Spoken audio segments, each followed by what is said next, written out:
Tension, কাজের tension, cinema হলে যেও সেই টেনশন গালে হাত দিয়ে বসে থাকলাম। সো আমি মনে করি ইট মেক্স প্রবলেম। আমি ব্যক্তিগতভাবে, এটা আমার অভিমত, আমি কারো কথা বলছি না। আমি যখন সিনেমা হলে যাই, আমি এন্টারটেইনের জন্য যাই। আমি যতক্ষণ থাকবো এটা আনন্দ ফুর্তি করব, ওই সময় আমার বউ বাচ্চা পৃথিবীর কোনো কিছু চিন্তা করব না। সেই ধরনের এইখানে যারা ভিউয়ার যারা আছেন, আমি মনে করি যে যারা ছবি দেখতে যান, আমার সাথে আমার মনে হয় যে 70 to 80% মিলবে যে তারা এন্টারটেইনের জন্যই ফিল্ম দেখতে যান।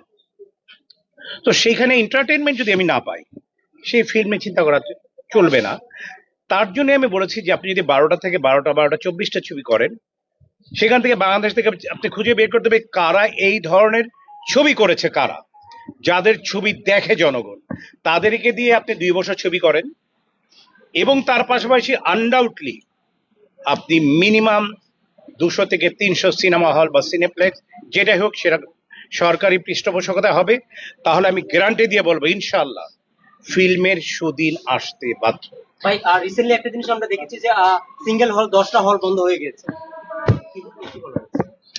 আমি আগেই বলেছি, আমি ব্যাপারটি হচ্ছে যে সিনেমা হল বন্ধ হওয়ার পিছনে কারণটি হচ্ছে যেমন একটি সিনেমা হল থেকে যদি কথার কথা একটা সিনেমা হলে মনে করেন যে 100 জন কাজ করছে, তার 100 জনের কাজ করে তার প্রত্যেক সপ্তাহে বা মাসের শেষে তাকে কথার কথা আমি 2 লাখ টাকা দিতে হয় টোটাল বেতন। আমি মাসের শেষে যখন ফিল্ম চালাবার পরে আমি সেখানে পেলাম 50,000 বা অথবা 1 লাখ, আমার 1 লাখ টাকা লস দিতে হচ্ছে। এইভাবে গ্র্যাজুয়ালি লস দিতে দিতে একটা সময় না, কেউই আসলে ব্যবসার খাতিরে আমি যতটা বিশ্বাস করি এমন কোনো ব্যবসায়ীকে খুঁজে পাওয়া যাবে না যিনি জেনে শুনে আচ্ছা আমি এই ব্যবসায় লস করব, আচ্ছা আমি এটা শুরু করব।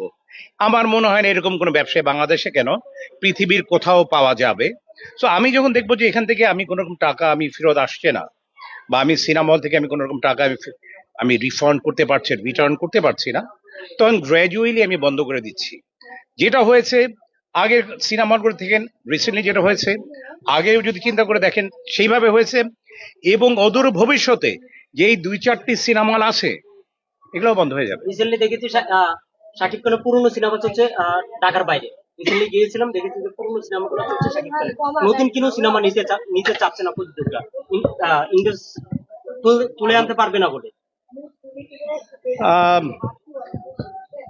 এটা অনেক কঠিন প্রশ্ন। আসলে মেইন কথা হচ্ছে যে আপনাকে নতুন কিছু দিতে হবে, because we are living on 2025। আমরা 2025 সালে বাস করছি।